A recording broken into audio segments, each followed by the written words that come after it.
내가 사마리아에 가는 이유는 그곳에 울고 있었던 내가 있어서. 햇볕이 따갑고 그늘도 없는 낮에 나는 기다렸단다. 내가 내게 오기를 아무도 찾지 않는 한낮에 물가에 어젯밤을 다 잠든 내가 내게로 온다.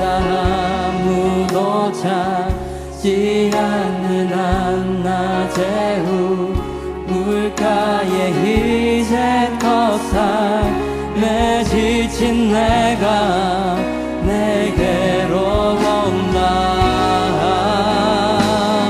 나는 사마리아 여인 내게 말을 건다. 기쁨의 말을 건다. 하늘 보자 내려놓고 그래 여기에 왔다고. 내게 다시 길이 재촉한다. 그 물을 내게 달라 한다. 넌 이미 보았다. 그 물이 여기에 바로 내 안에 있어.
야!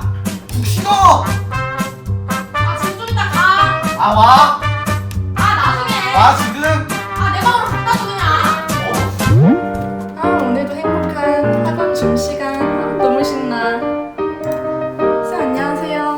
오늘도 아름다우시네요. 아 왜 학교도 줌이다 학원도 줌인 거야. 아 진짜 힘들어. 야, 너 짤래? 콜콜콜 짤 콜. 얘들아 오늘 우리 4월 4일 가정 예배 시작하도록 할게. 네. 그 예배 첫 시작으로 우리 찬양 주의 자비가 내려와 부르는 찬양을 알겠지? 네. 하나 둘 셋. 주의 자비가 내려와 주의 자비가 같이 주의 자비가 내려와 나를 우리 해요. 주의 자비가 지금 해요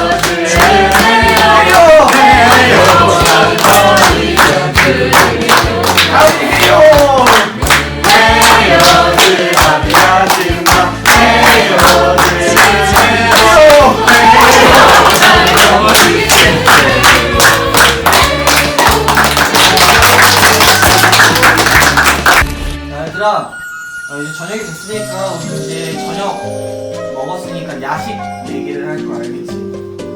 어떻게 할 거야? 루미큐브 할 건데 우리가 지금 하나 둘셋넷 다섯 여섯 여덟 명이거든? 그래서 이제 8등이 100원 7등이 80원 몇 등이야? 그래도 6등이 그런 식으로 해가지고 1등만 돈 안 내는 거 알겠지? 돈 다 네. 있지? 네. 원래 돈 걸려야지 열심히 하는 거 알지? 네. 열심히 하길 바래. 네. 이거 가져와.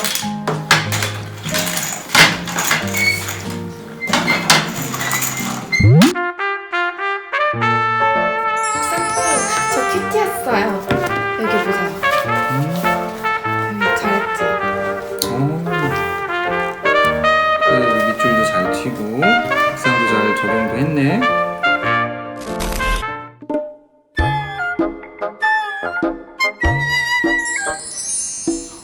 주희 큐티 했니?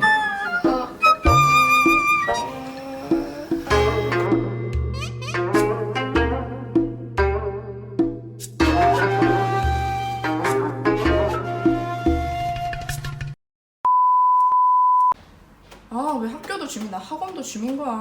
빡치네. Cause you are my girl. You are the one that I envision in my dreams. And when 하나님 아버지, 오늘 저희가 거룩한 주일에 하나님을 예배할 수 있게 하심에 감사드립니다. 이 시간에 온전히 주님의 말씀을 귀 기울여 듣고 묵상하는 시간이 되도록 인도해 주세요.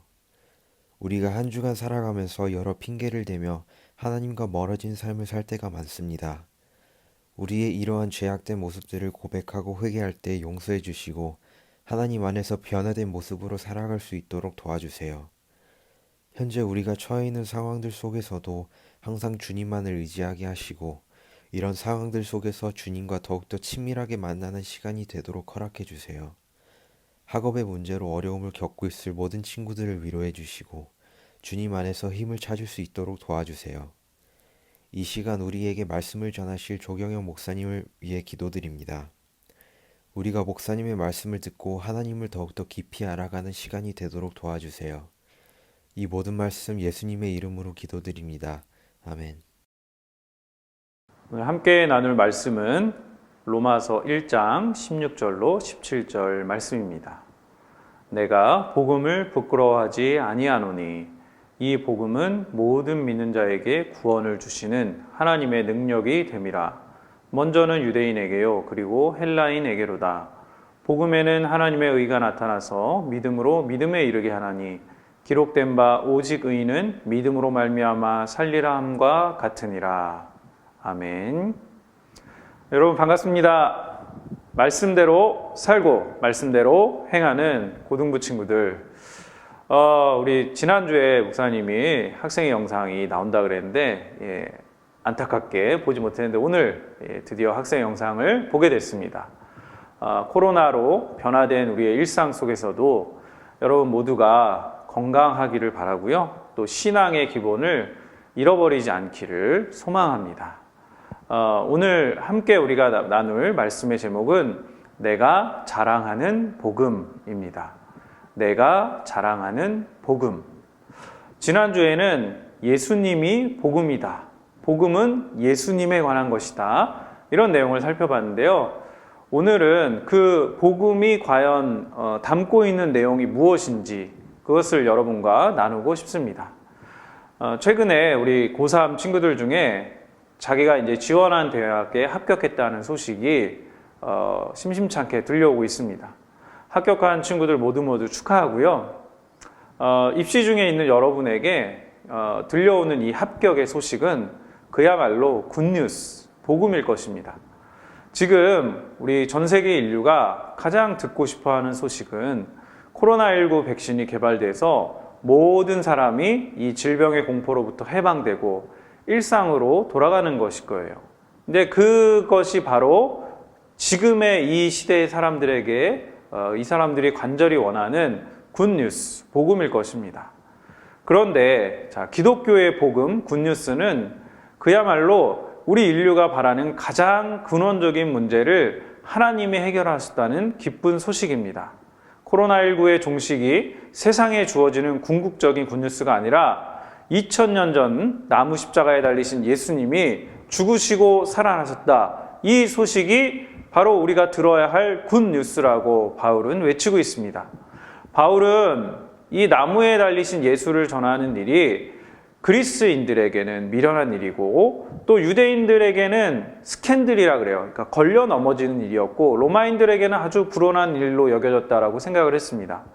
왜냐하면 그리스의 철학이랑 비교해 보면 예수님이 나무에 달려 죽으신 것은 미련해 보이는 일이었고 또 유대인들에게는 이 나무에 달려 죽었다는 것은 저주받은 것이라는 그런 율법의 기록이 있기 때문에 나무 십자가에 달린 예수를 하나님이다라고 믿는 것은 그야말로 스캔들, 걸려 넘어지는 소식이었다는 것입니다.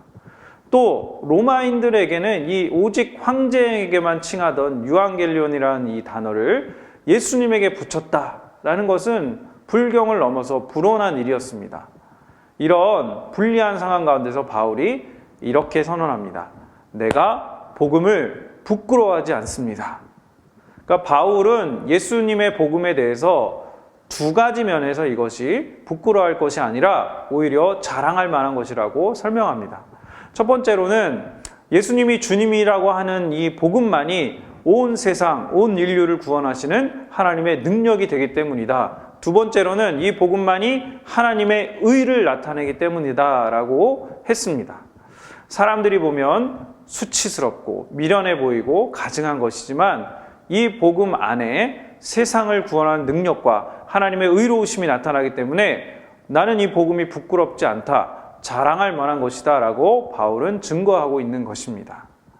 자, 여기서 의롭다라는 것, 첫 번째로 우리가 기억해야 할 것은 의롭다는 뜻이 무엇인가? 관계에 있어서 신실한 것을 뜻합니다.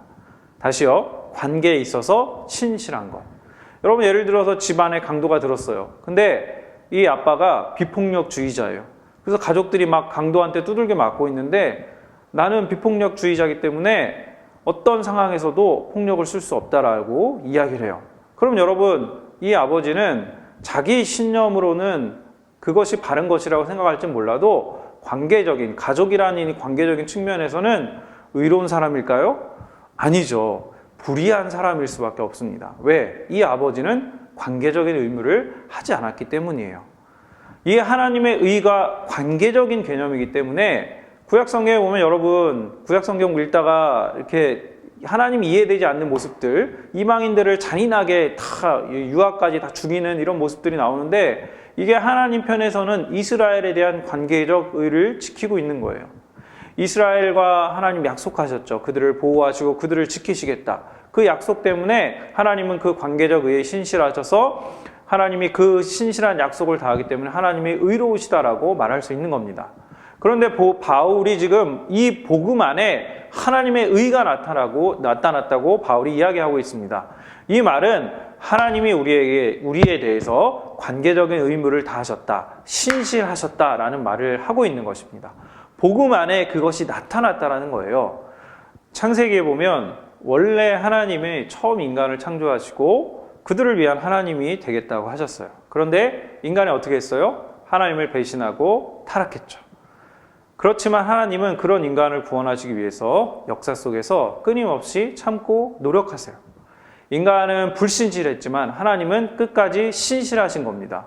왜 하나님이 도대체 그렇게까지 하시는가? 하나님이 우리에 대한 이 관계적 의무에 신실하기 위해서예요. 쉬운 말로 그냥 하면 하나님이 우리를 사랑하셨기 때문에 이렇게까지 하셨다는 것입니다. 그럼 하나님 편에서 끝까지 인간에게 신실했다라는 결정적 사건이 무엇인가? 그게 바로 우리가 지난번에 살펴봤던 복음서에 살펴봤던 십자가 사건이에요. 이 십자가에서 예수님이 죽으셨다. 하나님이 성령을 통해서 예수님을 다시 살리시고 그 예수님을 주님으로 높여주셨다. 이게 복음이라는 것입니다.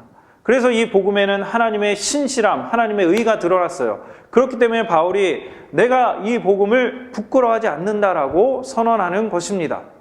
자, 두 번째로 보면은 첫 번째는 이 하나님의 의는 신실함의 관점에서 볼 수 있고 두 번째는 정의의 관점에서 볼 수 있어요. 하나님이 창조주시잖아요. 세상을 만드시고 인간을 만드시면서 하나님이 주님이신, 하나님이 왕이 되는 나라를 만드셨어요. 그런데 아담이 불순종했기 때문에 이 하나님의 통치가 사탄에게 넘어갔어요. 인간이 하나님의 통치권을 훔쳐서 사탄에게 바쳐버린 거예요. 바로 이 타락의 순간부터 사탄이 하나님의 통치권을 빼앗아서 이 땅에서 왕노릇하게 된 거예요. 그때부터 사탄은 성경에 보면 공중의 권세 잡은 자가 됐다. 이 세상의 신이다 라고 말하고 있습니다. 원래 이 하나님이 정의롭게 세상을 통치하라고 하셨는데 사탄이 통치권을 빼앗았기 때문에 세상이 보면 어때요? 불의하고 또 죽음이 또 우리 이 코로나 같은 질병으로 인한 죽음 또 고난, 악 이런 것들이 우리 사회에 넘쳐나는 것입니다. 특별히 세상에 우리 제국이라고 일컬어지는 나라들 또 지도자들, 통치자들을 통해서 이들의 사실은 영적인 배후에 사탄이 통치자 노릇을 하면서 이 세상이 사탄의 통치권의 대행자가 되어서 불의를 더 심화시키는 그런 일들을 하는 것입니다. 그런 상황에서 예수님이 오셔서 십자가에서 사탄의 세력을 꺾으셨다 이렇게 얘기합니다. 바울은 또 자기가 쓴 다른 성경인 골로새서에서 이렇게 이야기합니다. 예수님이 십자가 사건이 무엇이냐? 사탄의 무리를 십자가에 결박하셔서 사탄의 척추뼈를 끊어버리셔서 온 우주의 망신거리가 되게 하셨다. 그래서 십자가 사건은 하나님이 이 하나님의 통치권을 회복하시고 사탄을 심판하시고 하나님의 정의를 회복한 사건이다. 그래서 예수님이 우리의 주님이실 수밖에 없다라고 바울은 이야기합니다. 그러니까 복음이 무엇인가라고 했을 때 여러분 복음은 십자가에서 하나님의 정의가 실현된 사건이다라고 바울이 설명하고 있다는 걸 알 수 있어요. 그렇기 때문에 나는 복음을 부끄러워하지 않는다라고 바울은 이야기할 수 있었던 것입니다. 그러니까 이 복음은 근본적으로 볼 때 우주적이고 역사적이고 세계사적인 사건이었던 것입니다. 근데 복음을 우리가 어떻게 믿고 있냐면 자꾸 나를 위한 복음, 나를 구원하시고 나를 천국 가게 하는 그 정도로만 생각하고 있기 때문에 이게 뭐예요? 복음을 온전하게 제대로 이해하지 못하고 부분적으로 이해하고 있기 때문에 우리가 여러분 저도 그랬어요. 수학 시험 볼 때 원리를 모르고 그냥 문제의 답만 외우면 어떻게 해요? 수학 시험 잘 볼 수 있어요? 아니죠. 대부분 문제를 틀려요. 그렇듯이 복음도 우리가 파편적으로 이해할 때 그냥 나를 위하고 나 하나 이게 구원받는 천국 가는 그런 식으로 이해할 때 우리가 틀린 신앙생활을 할 수밖에 없는 거예요. 그래서 이 복음을 온전하게 이해할 필요가 있습니다. 이 십자가에서 하나님이 우리에게 알려주시는 게 뭐예요? 이 복음 안에 하나님의 의가 나타났다. 신실함이 나타났다. 정의가 나타났다. 그래서 나는 복음을 부끄러워하지 않는다. 바울이 이걸 다 이해하고 있었기 때문에 이제 자신 있게 이야기할 수 있는 거예요. 17절에 보면 이 복음이 나타났고 하나님의 의가 나타났기 때문에 믿음에서 믿음으로 이른다라고 나와 있어요. 그럼 이 믿음에서 믿음에 이른다라는 게 무슨 뜻이에요? 믿음을 신실하다 이것으로 번역하면 이 말을 이렇게 해석할 수 있어요. 앞에 믿음은 하나님의 신실함이에요. 십자가에서 하나님이 하나님의 신실함을 다 보여주셨어요. 하나님의 신실함이 우리 안에 십자가를 통해서 드러났기 때문에 이 믿음이 이제 어디로 이른다? 인간의 믿음에 이른다는 거예요. 하나님의 이 예수 그리스도의 믿음으로 이 인간의 믿음으로 이르게 되는 일이 일어나게 되었다. 그러니까 하나님의 신실함은 인간의 불순종, 반역에도 불구하고 하나님이 인간을 구원하시기 위해서 십자가에서 자기 아들을 내어주시기까지 끝까지 신실했기 때문에 이 사건이 우리를 위한 구원의 사건이 되었다라는 것입니다. 그래서 믿음에 이르게 된다라는 것은 하나님이 끝까지 신실하셨기 때문에 그 신실하심으로 말미암아 다음에 어떻게 되는 거예요? 하나님이 이렇게 신실하셨구나. 하나님이 이렇게 십자가에서 우리에게 이 놀라운 능력과 은혜를 나타내셨구나 라고 믿고 그 믿음으로 반응하게 되는 것. 그것이 믿음에 이르게 된다라는 것입니다. 하나님이 우리에게 끝까지 신실하셨기 때문에 그래서 우리도 믿음으로 반응하게 되는 것. 이것이 바로 복음을 통해서 우리에게 일어나는 일. 굉장히 신비스러운 사건이 우리에게 일어나는 것입니다.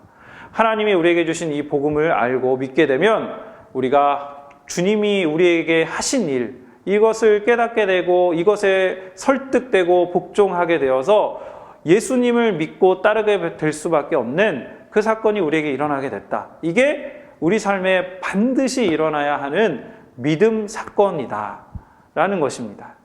자, 말씀을 다시 정리할게요.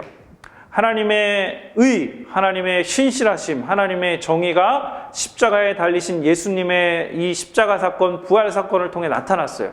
그런데 이 복음이 어떻다고요? 모든 믿는 자에게 차별 없이 주어지는 기쁜 소식, 굿뉴스, 신뢰할 만한 소식이라는 것입니다.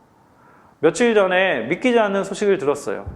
지금 온 세계가 코로나로 난리잖아요. 그래서 중국이 마스크를 가장 많이 제조하니까 유럽에 예를 들어 독일에서 마스크를 구입했는데 체코 공항을 이렇게 거쳐서 가야 되는데 체코에서 사라졌대요. 세관에서 압류를 했다 그러더라고요. 그리고 미국으로 마스크가 가야 되는데 중국에서 또 케냐 공항을 이렇게 거쳐서 가는데 거기서 또 사라졌대요. 그러니까 코로나로 인해서 이 국제적인 서로 간의 이 신뢰 관계들이 불신이 쌓이고 있다 그래요. 반면에 우리 대한민국은 어때요? 지금 방역에 있어서 모범 국가로 또 경제적인 이 부분에 있어서도 믿을 수 있는 국가로 그렇게 드러나고 있습니다. 그러니까 복음은 지금 우리가 이렇게 신뢰할 수 있는 그런 나라가 된 것처럼 우리가 전적으로 믿어도 될 만한 하나님의 신실하심이 드러난 사건이라는 거예요. 우리는 이 복음을 믿으며 살아야 된다는 것입니다. 복음이 여러분에게 굿뉴스가 되어야 되는데 그런데 굿뉴스가 되지 못하는 이유는 뭔가 문제가 있기 때문인 것 같아요. 여러분에게도 뭔가 걸려 넘어지게 하는 것들, 유대인들이 이 율법 때문에 예수님의 십자가에 달려 죽으신 예수님 믿지 못했듯이 여러분에게는 이것이 굿뉴스가 되지 못하는 게 여러 요인이 있는 것 같아요. 여러분이 배운 과학의 그런 지식일 때문일 수도 있고 또 교회 다니는 친구가 나한테 상처를 줘서 또 여러분 부모님이 예수님 믿는데 기독교를 믿는 부모님 때문에 상처를 받아서 또 아니면 세상에 그런 흉흉한 기독교 교회로부터 들려오는 흉흉한 소식들 때문에 그럴 수 있는 것 같아요. 네, 다 맞습니다. 바울도 처음에는 이 예수님에 대한 이 소식, 복음을 열렬하게 반대하는 사람이었어요. 그런데 바울이 어떻게 변하게 됐습니까? 예수님을 만나서 예수님을 십자가에 달리신 예수님을 만남을 통해서 180도로 변했습니다. 복음을 이해하면서 전에는 열렬한 박해자였다가 이제는 열렬하게 예수님을 따르는 추종자가 되었던 것입니다. 이게 어떻게 가능했을까요? 하나님의 사랑이 바울 안에 들어왔기 때문이에요. 바울에게 그 마음에 들려졌기 때문입니다. 저는 여러분에게도 이러한 일들이 일어나기를 소망합니다. 여러분이 이 잘못된 현상이나 지금 기독교에 대한 오해들이나 또 기독교가 실제로 잘못하고 있는 것들이나 여러분이 개인적으로 입은 어떤 선입견들이나 그런 것들이 있어요. 그런데 저는 여러분이 그 잘못된 구습들을 타파하고 잘못된 이해들을 타파하고 성령의 능력을 통해서 이 온전한 복음을 믿는 사람들이 되기를 소망합니다. 여러분, 복음은 부끄러운 것이 아닙니다. 복음은 자랑스러운 것입니다.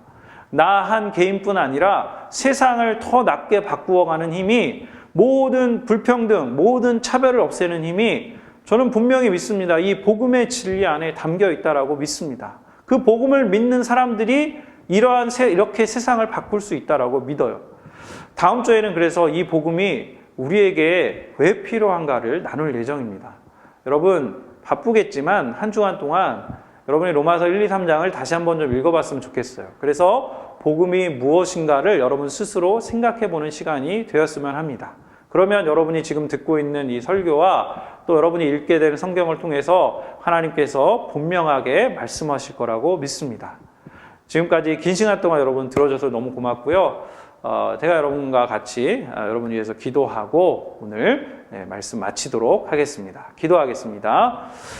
하나님 아버지 감사합니다. 하나님 오늘 복음이 무엇인지에 대해서 우리가 나누었습니다. 복음 안에 하나님의 의가 나타났는데 그 하나님의 의는 하나님의 신실함이었고 또 하나님의 정의가 나타나서 이제 우리가 더 이상 불의하고 또 우리를 억압하는 사탄의 통치와 공격으로부터 벗어나서 하나님의 의로운 통치 안에 있고 하나님의 자녀가 되어서 또 믿음으로 믿음에 이르게 되는 이 사건이 우리에게 일어나서 오직 의인은 믿음으로 말미암아 살리라 하셨던 것처럼 이 불의한 세상 가운데서 믿음으로 사는 또 하나님의 의로 말미암아 사는 새로운 그러한 하나님의 백성, 하나님의 자녀가 되었음을 우리가 알고 깨닫게 되었습니다. 그러나 하나님 우리가 이것을 지식적으로만 아는 것이 아니라 하나님 우리가 말씀을 믿고 말씀을 통해 나타난 이 예수님의 사역들을 통해서 하나님이 우리를 사랑하셔서 우리를 위해 이런 일을 하셨구나. 우리를 위해서 이렇게 죽어주셨구나. 예수님이 우리를 위해서 이 모든 걸 다 하셨구나. 그것을 믿는 믿음을 가지고 하나님 앞에 나아가는 우리 고등부 친구들 되게 하여 주시고 그 마음문을 두드려 주시고 그 인생을 변화시켜 주시옵시고 하나님 더 넓은 세상으로 나가기 전에 이 고등학생의 이 시기에 정말 하나님이 누구신지를 알고 이 복음이 무엇인지를 깨달아서 하나님의 귀한 복된 자녀가 되어서 하나님 이 아름다운 인생들이 정말 하나님의 은혜 아래 정말 아름답게 하나님이 계획하신 대로 살아갈 수 있도록 하나님 역사하여 주시옵시고 코로나 때문에 여러 가지로 힘들고 어렵게 공부하고 있는 우리 친구들에게 하나님 지혜를 주시고 인내력을 주시고 담대함을 허락하여 주시옵시고 이 시기들을 어쨌든 우리가 떨어져 있지만 우리가 함께 모여 예배하지 못하지만 신앙과 믿음을 잃어버리지 않고 하나님 앞에 나아갈 수 있도록 하나님 우리 친구들 한 명 한 명 붙들어 주시고 하나님 어디에 있든지 무엇을 하든지 하나님 주의 손으로 붙들어 주셔서 하나님 함께하여 주시옵시고 다시 모일 때까지 주님 우리 친구들 한 명 한 명 그렇게 신실하심을 나타내 주시고 하나님 붙들어 주시기를 간절히 소망합니다. 우리 선생님들에게도 함께하여 주시옵시고 여러 가지 사정으로 한국으로 돌아가게 된 선생님들 또 경제적으로 어려움을 당하고 있는 우리 선생님들 또 하나님 이 사정들 때문에 선생님을 또 계속해서 하지 못하게 되는 그런 상황 가운데 있는 모든 분들에게 주의 은혜를 부어 주시옵시고 우리가 어떤 상황에서든지 하나님 우리 아이들을 위해서 기도하고 또 우리 상황을 위해서 기도하고 이 위기들을 잘 헤쳐나갈 수 있도록 우리 선생님들에게도 지혜와 은혜를 허락하여 주시옵소서. 이제는 우리 주 예수 그리스도의 은혜와 하나님의 사랑과 성령의 인도하시는 역사가 오늘 함께 모여 예배한 우리 고등부 친구들 또 선생님들 위해 이제로부터 영원토록 함께 있을지어다. 아멘.